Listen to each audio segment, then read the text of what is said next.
আব্বু সৎ আম্মুর লগে দেশে থাকে আর আম্মু আরেকজন লগে দেশে থাকে। আপু আম্মুর জন্য খারাপ লাগে না?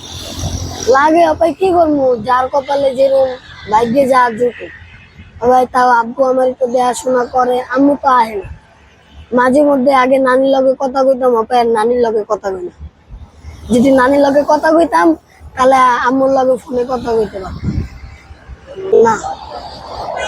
ও গ্রামের বাড়ি আম্মু আম্মু একবার আইছিল ঈদের সময়, ঈদের আগে একবার এর লগে চান্দাইতে দেখা করছে, চান্দাইতে না, ঈদের 2-3 দিন আগে দেখা করছিলাম। পরে সব জামাই আমার সদাপুরে আইছিল, আম্মু কয়ে দিছে এর সামনে এর মা কইতে মানা করছে, এর লেগে আর মা ডেকে নেই। তারপরে ওদিনটাই দেখা করছি। আর হ্যাঁ যেদিন চিটাং গেছে ওদিন আমার দেখেন এর লিগা কানতে কানতে চিটাং গেছে। আর আমার আব্বুর বাড়ি হলো আমার আব্বু আদর করে, দাদু আদর করে, আম্মু অতটা, আম্মু তো নাই গা, আম্মু আদর করবো।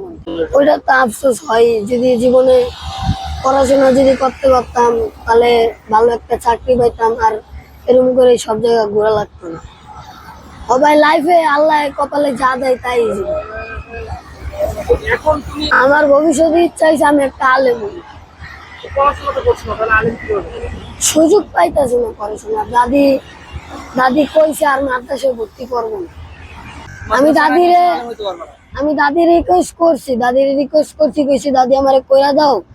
পায় আব্বু কইছে দেশে জায়গা নিব, জায়গা নিয়ে তারপরে আব্বু জায়গা নিয়ে পরে ঘর উঠাইবো, ঘর উঠে আমার ওই জায়গায় দুইটা সৎ ভাই আছে, দুইটা সৎ ভাই আছে।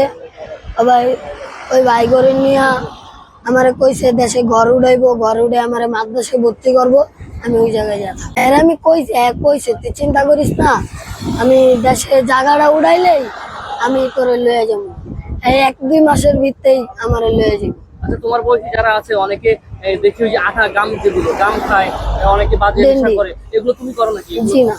হ্যাঁ, জি না। সত্যি? জি আচ্ছা, এইগুলো কখনো কিন্তু করা যাবে না। না, এইসব আমি করি না।